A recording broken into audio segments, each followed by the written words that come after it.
რეგისტრაციის და ადგილის განსაზღვრა საზოგადოებისათვის უფრო და უფრო აქტუალური ხდება.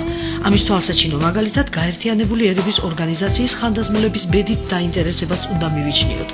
2002 წელს ხანდაზმულთა თემას მიეძღვნა გაეროს ასამბლეა, სადაც მონაწილეობას იღებდნენ 160 ქვეყნის მთავრობის ხელმძღვანელები და პრეზიდენტები. ასამბლეამ მიიღო რეზოლუცია, რომელიც რეკომენდაციების სახით დაურიგდათ ევროკავშირისა და ევროსაბჭოს წევრ ქვეყნებს. რეკომენდაცია ეხებოდა ხანდაზმულთა ჯანმრთელობის დაცვას, მათ დასაქმებას, საზოგადოებაში ინტეგრაციას და სხვა სოციალურ სფეროებს. ხანდაზმულთა ასაკი განისაზღვრა 60 წლის ზევით. რეზოლუციაში ხაზგასმით იქნა აღნიშნული, რომ ასაკი არ შეიძლება ადამიანის დისკრედიტაციის მიზეზი იყოს. გაეროს რეკომენდაციები ხანდაზმულებთან დაკავშირებით, როგორც ევროსაბჭოს წევრმა საქართველოსაც უნდა გაითვალისწინოს. ხანდაზმულთა შრომის და ინტელექტუალური რესურსების გამოყენების უცილობო პირობა ხანდაზმული მოსახლეობის ჯანმრთელობის შენარჩუნება და გაუმჯობესებაა. დღეს საქართველოს ხანდაზმულთა საზოგადოებამ, რომელიც მანამდე პენსიონერთა კავშირის სახელით იყო ცნობილი, პირველი ნაბიჯი გადადგა ამ მიმართულებით. საზოგადოება ხანდაზმულებს თავაზობს სამედიცინო პოლიკლინიკური მომსახურების ალტერნატიულ ვარიანტს, რისთვისაც ყაზბეგის გამზირზე ნომერ 14-ში სამედიცინო ცენტრში გაიხსნა ხანდაზმულთა პოლიკლინიკა. მსურველებს შეუძლიათ მიაკითხონ აღნიშნული ცენტრის რეგისტრატურას, მიიღონ ამომწურავი ინფორმაცია და გაიარონ რეგისტრაცია. პოლიკლინიკურ მომსახურებაში შედის კონსულტაციები ყველა სპეციალისტთან, ელექტროკარდიოგრამა, სისხლის და შარდის საერთო ანალიზი, პროთრომბინი და სისხლში შაქრის განსაზღვრა საჭიროების შემთხვევაში. ამ მომსახურებისთვის პაციენტი ყოველთვიურად იხდის სამლარს სახალხო ბანკში. ექოსკოპიურ და რენტგენოლოგიურ გამოკვლევებში განსაზღვრულია 50%-იანი ფასდაკლება. რომ სახელმწიფოში აღებულია კურსი, რომ ჯანდაცვის პროგრამების ძირითადი აქცენტი გადატანილია 60 წელს ზემოთ მყოფი ადამიანებისათვის და 18 წლამდე ასაკის ბავშვებისათვის, კერძოდ უფრო ზუსტად კიდე 6 წლამდე ასაკის ბავშვებისათვის. შესაბამისად, სახელმწიფო დგამს გარკვეულ ნაბიჯებს ამ დემოგრაფიული ასაკობრივი ცვლილებების შესახვედრად. მაგრამ საკმარისი არ არის ეს, ვინაიდან საქართველოს აქვს გარკვეული კულტურა, გამოცდილება, რომლის გამოყენებას აუცილებელია. ეს არის როგორც მოხუცების და ახალშესული ადამიანების ყოველდღიურ ცხოვრებაში აქტიური ჩართვისაფერ მიმართული პოლიტიკა, ასევე მათი ჯანმრთელობის ზრუნვა.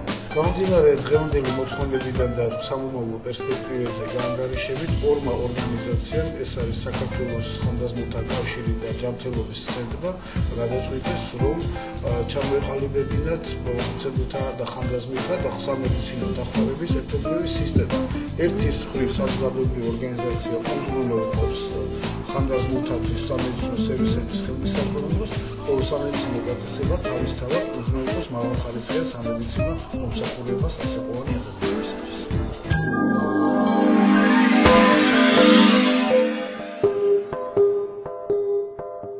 ჯანმრთელობის ცენტრი, ეს დაწესებულება არის სამართალმემკვიდრე დედათა და ბავშვთა სამკურნალო პროფილაქტიკური ცენტრის, რომელმაც 20 წლის მანძილზე ისეთი ტრანსფორმაცია განიცადა, თავისი მატერიალურ-ტექნიკური ბაზით თუ თანამშრომელთა პროფესიონალიზმის ზრდით, რომ გახდა პოლიპროფილური დაწესებულება, არა მარტო ამბულატორიული, არამედ სტაციონარული მომსახურებით.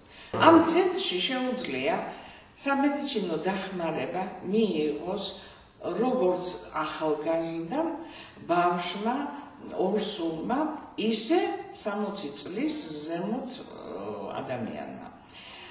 ამავე დროს მოქმედებს ბევრი ისეთი პროგრამა, რომელიც უნდა იცოდეს მოსახლეობამ, რომ გააცნობიეროს ამ ცენტრის მნიშვნელობა და მე არჩევანი გააკეთოს. ეს პროგრამებია ბავშვთა 6 წლამდე ბავშვთა სამედიცინო დახმარების პროგრამა, სახელმწიფო პროგრამა, რომელიც ძალიან დიდ შეღავათებს აძლევს პრობლემებს, ორსულთა პროგრამა და 60 წლის ზემოთ მოსახლეობის სამედიცინო დახმარების პროგრამა, რომელიც ასევე ბევრ უფასო სამედიცინო დახმარებას გულისხმობს, რომელიც არის ხანდაზმულთა კავშირის პრეროგატივა, მათ მიერ არის ეს შემოთავაზებული. ეხლა ამავე დროს ჩვენი ცენტრი არის სამედიცინო უნივერსიტეტის საბაზო დაწესებულება. ჩვენ ვართ მხარდამჭერები გერიატრიის დარგში მათი საქმიანობისადმი. ამდენად აი ეს პროგრამა რაც ხანდაზმულთა სამედიცინო დახმარებას გულისხმობს, კიდევ უფრო გამდიდრდება, კიდევ უფრო სრულყოფილი გახდება და მაღალკვალიფიციური გახდება სწორედ გერიატრიული სამსახურის თანადგომით. ჩვენთან არის კაბინეტი, რომელსაც ხელმძღვანელობს კალბატონი სიმონია, გაიანე სიმონია, ეს გახლავთ მისი გამოშვებული გერიატრიაში სახელმძღვანელო, რომელიც სრულად ასახავს იმ მომენტებს, თუ ასაკულანმა ხალხმა როგორ უნდა გაიაზრონ თავისი მდგომარეობა და როგორ უნდა მიიღონ ის აუცილებელი სამედიცინო დახმარება, რაც მათი ცხოვრების ხანგრძლივობა შეუწყობს ხელს. ამავე დროს ძალიან ბევრი ისეთი ნიუანსია, რაც მოსახლეობას მოიზიდავს ამ პროგრამის რეალიზაციისაგან. და ჩვენთან არის კიდევ ერთი ასეთი პროგრამა რეალიზდება უკვე, ეს არის ჰიპერტენზიის კვლევის პროგრამა, რომელიც ძალიან მნიშვნელოვანია და ძალიან გამოადგება ამ ხანდაზმულებს, რადგანაც იცით, რომ ეს არის სოფლიო პრობლემა და ამ პრობლემის რაღაცა მომენტებით ჩვენთან ჩასმა და ამ მოხუცდათვის, ან ხანდაზმულთათვის გამოყენება, ეს იქნება ძალიან მნიშვნელოვანი და წაადგება სწორედ კიდევ ამ საერთო საქმეს.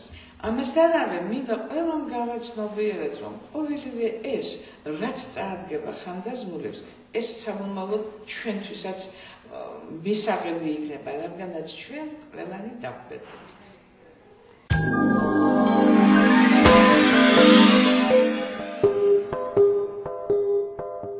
რა სახის ჰიპერტენზიები არსებობს? არის პირველადი ჰიპერტენზია, რომლის მიზეზით უკანასკნელ დღემდე არის დაუდგენელი და ამიტომ ვეძახით პირველად და შემთხვევათა 90%-ს წარმოადგენს ზუსტად ესეთი ჰიპერტენზია და არის მეორადი, ეს დაახლოებით 10%-ში, როდესაც ის შეიძლება გამოწვეული იყოს თირკმლების დაავადებით, ენდოკრინული პათოლოგიით, სისხლძარღვთა დაავადებით, შეიძლება სხვადასხვა წამლები იწვევენ, სხვათა შორის არტერიულ ჰიპერტენზიას და ასე შემდეგ. მიზეზები არის უამრავი. აქ არის შანსი საბოლოო გამოჯანმრთელების, თუ დადგინდა, რომ ეს არის სიმპტომური ჰიპერტენზია. მაგრამ შემთხვევათა 90%-მდე არის პირველადი ჰიპერტენზია, რომელიც უკანასკნელ დრომდე მოიაზრებოდა როგორც იდიოპათური, ანუ მისი მიზეზი არ იყო უცნობი. უკანასკნელ წელს ძალიან საინტერესო აღმოჩენები გაკეთდა მედიცინაში და მინდა გითხრათ, რომ ჯანმრთელობის ცენტრში ჩვენთან სულ ახლახანს გაიხსნა ჰიპერტენზიის კვლევის ცენტრი, რომელსაც აფინანსებს შვეიცარიის სამეცნიერო ფონდი და ეს გულისხმობს იმას, რომ ჩვენ ამ მომატებული წნევით პაციენტებს შეგვეძლება რომ გავარკვიოთ რა მიზეზით არის ეს წნევა მომატებული. მიზეზები არის ძალიან ბევრნაირი. რადგან და კლინიკური გამოვლენება არის ერთი და იგივე. უხშირეს შემთხვევაში ეს არის თავის ტკივილი, თავბრუსხვევა, წონასწორობის და არ არის აუცილებელი ტკივილი იყოს. წონასწორობის დარღვევა, გაბრუება, ხელების და ფეხების გაბუჟება, დეზორიენტაცია, ეს ყველაფერი შეიძლება მიანიშნებდეს არტერიულ წნევას. საერთოდ დაუწერელი კანონია, რომ არა მხოლოდ ხანში შესულმა, არამედ საშუალო ასაკის ადამიანმაც უნდა იცოდეს რა როგორი აქვს წნევა და საკმაოდ რეგულარულად იზომოს. როგორ უნდა მოიქცეთ თუ წნევა კლინიკურად არ ვლინდება? ანუ ადამიანი არ გრძნობს არც თავის ტკივილს, არც გულისრევას, არც თავბრუსხვევას. ძალიან კარგად არის და ამ დროს აქვს 200-ზე მეტი წნევა, რაც ჩემთვის მაგალითად პირადად უიშვიათესი შემთხვევაა. მე მგონია, რომ ამაზე შეიძლება მხოლოდ ერთი პასუხი გავცეთ. ნებისმიერ დროს საერთოდ ადამიანი კვირაში 2-ჯერ ან 3-ჯერ მაინც დილის საათებში უნდა იზომავდეს თავის წნევას. მინდა გითხრათ, არასოდეს არ იფიქროთ, რომ რაც უფრო სწრაფად ჩამოიყვანთ ნორმაზე წნევას, ძლიერ მოქმედი საშუალებით და ჩვენ მოსახლეობას ეს ძალიან უყვარს, მე ვიცი, რომ ხანდაზმულებს განსაკუთრებით კოფელის ხმარობენ, კორინფარს ეგრეთ წოდებულს მაგალითად, მით უფრო მეტია საშიშროება, რომ თავის ტვინს დააკლდეს სისხლის მომარაგება და განვითარდეს ინსულტი, რისიც ყველას გვეშინია. ეს მინდა რომ მოსახლეობამ კარგად გაიგოს და ვურჩევდი, რომ იმ შემთხვევაში თუ დააფიქსირებენ, რომ მათ აქვთ მაღალი წნევა, რომელიც აცდენილია სისტოლური წნევა, კიდევ ერთხელ გაგიმეორებთ, 140 მმ-ს ჰიდრარგირუმის და დიასტოლური წნევა აცილებულია 90-ს, დაუყოვნებლივ უნდა მიმართოთ თქვენს ეკიპს.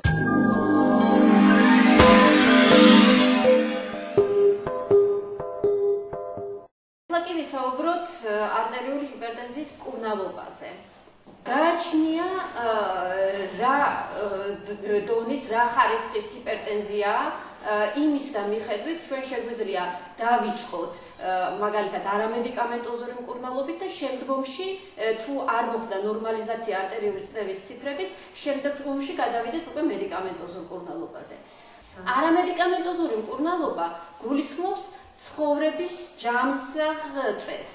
პირველ რიგში ეს არის ჯამთელი კვება, რომელიც მოწოდებულია სპეციალური დიეტები არტერიული წნევის სამკურნალოდ. ეს არის პირველ რიგში დეშის დიეტა, რომელიც ძირითადად გულისხმობს ხილით და ბოსტნეულით კვებას და არის აგრეთვე ძალიან მნიშვნელოვანი მარილის შეზღუდვა.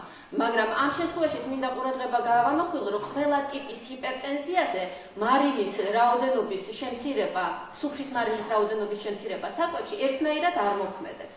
ამიტომ სწორედ უნდა მოხდეს წინასწარ განსაზღვრა, რომელი ჰიპერტენზია არის მარილმგრძნობელი და რომელი მარილრეზისტენტული. იმ შემთხვევაში თუ ადამიანს აქვს ჭარბი წონა, აუცილებელია რომ მოხდეს წონის ნორმალიზაცია, ასე ვთქვათ.